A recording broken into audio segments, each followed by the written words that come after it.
Saúdos, que tal están? Sexan benvidos unha semana máis, un luns máis a este máis contidos que tamén son actualidade. Por exemplo, a orixe galega de Cristóbal Colón. Falamos dun tema que nos suscita moita importancia e para iso se me acompañan no plató deste Santiago TV Aquilino Fariñas, ele é escritor e tamén autor de novela histórica Pedro Madruga, Cristóbal Colón, de Galicia o Novo Mundo. Moi boas tardes. Benvidos e tamén benvido a este magazine a Eduardo Esteban, presidente da Asociación Cristóbal Colón galego e tamén é divulgador da teoría cada vez máis extendida era galego. Hoxe participa nunha mesa redonda para falar tamén deste asunto. Que indicios, que documentación existe que os leva a pensar que este persoaxe histórico, coñecido por todos, ten orixe galega? La información fehaciente que tenemos es un montón de cartas, actas notariales, documentación en papel, muy importante y abundante, mucha de la cual ya fue presentada en su momento por Celso García de la Riega, que fue la primera persona que intentó refutar el origen genovés que hasta el momento se tenía como probable o como propio de Cristóbal Colón. Parte de esa documentación, que en su momento también fue tildada de falsa o de haber sido avivada, se demostró por el Ministerio de Educación y Ciencia de España, por el Ministerio dictaminó que esa documentación efectivamente estaba reavivada, pero que era vigente, que estaba bien. Pero a esa documentación hay que añadir pues decenas y decenas de cartas que fueron apareciendo y que es una de las cuales vamos a presentar hoy, que hablaremos más tarde, un documento muy importante, y en donde figura siempre pues la palabra Colón o de Colón. Y la palabra de Colón, como él firmó y como aparece, esto está ligado a documentos tan importantes, las capitulaciones de Santa Fe, en donde Cristóbal Colón, en un documento tan importante, manifiesta y quiere ser llamado que él es Cristóbal de Colón. En Pontevedra no solamente tenemos toda esa documentación escrita en papel de la época, sino que es el único sitio del mundo en donde además aparecen dos inscripciones en piedra. Una inscripción en piedra delante del crucero que nosotros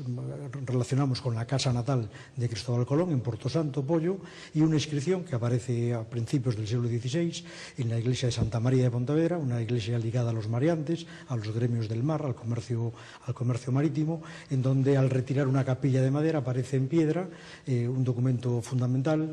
os do cerco de Juan Neto e Juan de Colón fixeron esta capela. Digamos que es con toda una serie de cosas, pruebas fehacientes que además ninguna nacionalidad puede aportar hoy en día. Que o pasado de Cristóbal Colón é galego é idéntico ao de Pedro Madruga. Non sei se podemos falar da mesma. Sí, efectivamente. La tesis gallega, bien dice Eduardo, en una serie de documentos que son indudables, necesita también una alternativa para explicar elementos que la tesis clásica genovesa no es capaz de explicar, como son la facilidad que Colón tiene, una vez que está en Portugal, para acercarse a la monarquía portuguesa, para relacionarse con las más altas personalidades y personas nobles del país, hasta el extremo de llegar a contraer matrimonio, o por lo menos asociarse con personas muy relevantes en la corte, entre ellas pues, su supuesta mujer, Filipa Muñiz, ¿no? Esto es imposible en el siglo XV en una persona, como nos dice la teoría genovesa clásica, que venía de una familia humilde de laneros, cardadores de lana en Génova. Entonces, estos elementos, junto a pensar en que Colón, cuando descubrió América, puso nombres gallegas, de lo que luego podremos hablar, hacen pensar en que efectivamente Colón tenía que pertenecer a un estrato social distinto al que la teoría genovesa clásica nos explica. Por otra parte, esta teoría no es capaz de explicar los conocimientos cosmográficos de Cristóbal Colón, ni por supuesto incluso los conocimientos náuticos. Sin embargo, un personaje gallego, que era Pedro Álvarez de Sotomayor, conocido popularmente como Pedro Madruga, el noble más importante de la Galicia del siglo XV, sí cumple todos estos requisitos, máxime cuando, profundizando luego en la grafología de este personaje, hay estudios documentados al respecto, comparando la letra de ambos personajes, que efectivamente nos permiten aseverar una similitud bastante más que notable. Al mismo tiempo, otros elementos circunstanciales, pero muy importantes, como es la firma del propio Cristóbal Colón, un elemento muy significativo y que ningún historiador ha sido capaz de explicar, una firma que es críptica y que realmente parece querer decir algo, Y efectivamente lo que dice, y lo que, gracias a un investigador vigués que fue capaz de correctamente, simplemente la genealogía del propio Pedro Madruga. Ahí están las iniciales de sus bisabuelos, de sus abuelos y de sus padres. Bien, por lo tanto, todos estos elementos conjugados con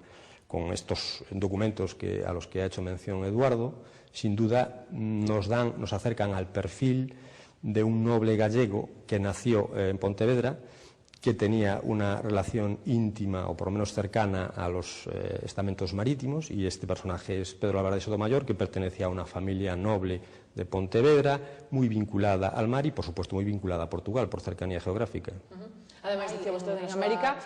nomes, localidades, lugares con nomes galegos, isto podría ser unha proba máis de que dese orixe galego de Cristóbal. Efectivamente, sí, y no solamente esos nombres que trasladó efectivamente al Nuevo Mundo, sino que los sacó de la toponimia que encontramos en Galicia, en las Rías Bajas. No solamente sacó esos nombres de topónimos, de sitios donde los marineros, antes mencionaba los mareantes de Pontevedra, un gremio conocido en la Europa conocida de aquella época, sino que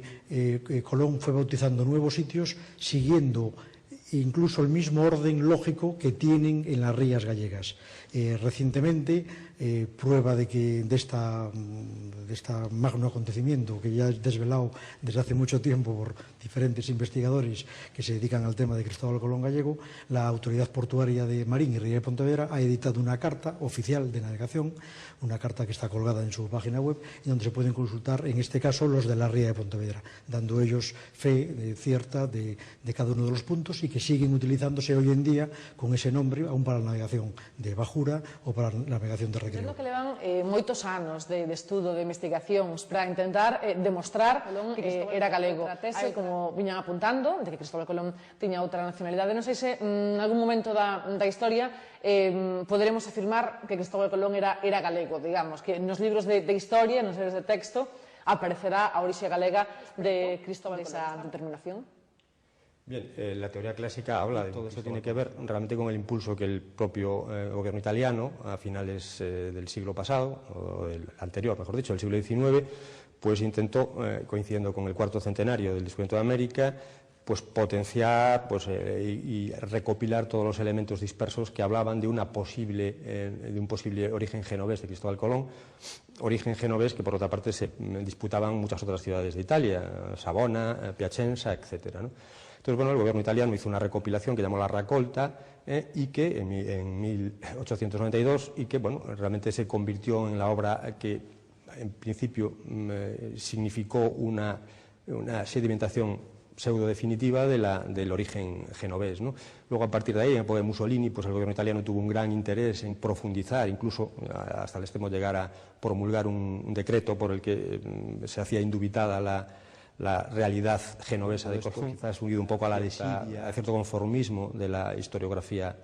española, pues se asumió como cierto y no se profundizó más. Fue Celso García de la Riega, precisamente, este erudito pontevedrés, el que, descubriendo estos documentos que se encontraron en Pollón, en Salsador de Pollo, el lugar donde supuestamente nosotros afirmamos que nació Colón,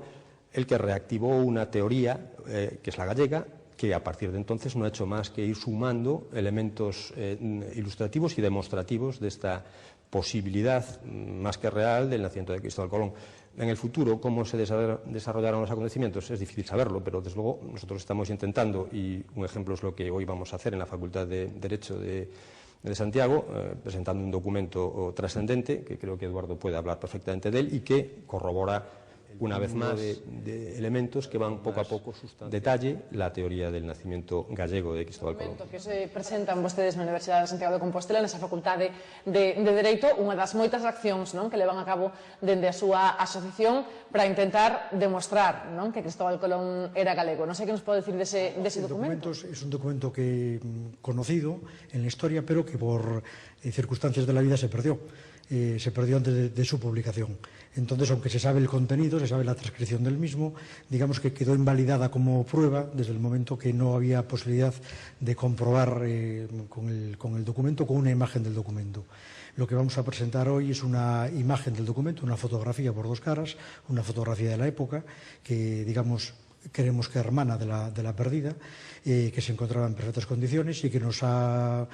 permitido no solamente volver a estudiar el documento con más profundidad, porque tenemos muchos más datos hoy en día que hace 71 años que se perdió, y aún por encima pues hacernos creer y validar lo que vamos a decir sobre ese documento y sobre lo que contiene, que es ni más ni menos que la venta de una finca que se conoce hoy en día aún como apuntada por la forma que tiene, una forma visible, y que se encuentra a 177 metros en línea recta de la casa que, antes decía Aquilino muy bien, que donde nosotros creemos y mantenemos que nació Cristóbal Colón. Este documento, un documento notarial, en donde el propio vendedor, que es un duque de Veragua, ya dice que lo vende una finca que él tiene por heredad de sus difuntos padres. Eso nos está remontando a una generación atrás, por lo menos, y ya estaríamos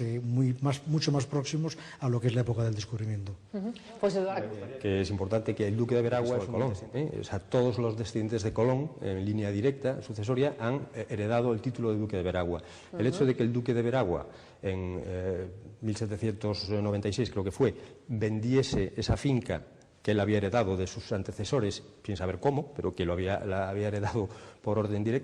línea directa, significa que en cualquier caso esa finca en San Salvador de Pollo, en Pontevedra, pertenecía a la familia de Colón por heredad.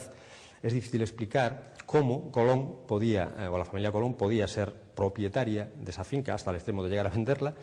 si no tenía ninguna vinculación con Galicia, si no tenía ninguna vinculación con Pontevedra ni con Pollo. Y curiosamente,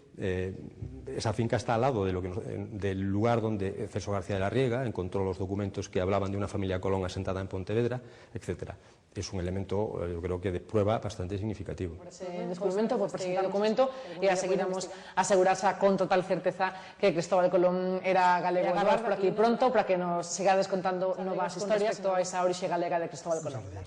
Despido aos nosos convidados, despídome de todos vostedes, mentras, porque imos a publicidade, pero axiña voltamos.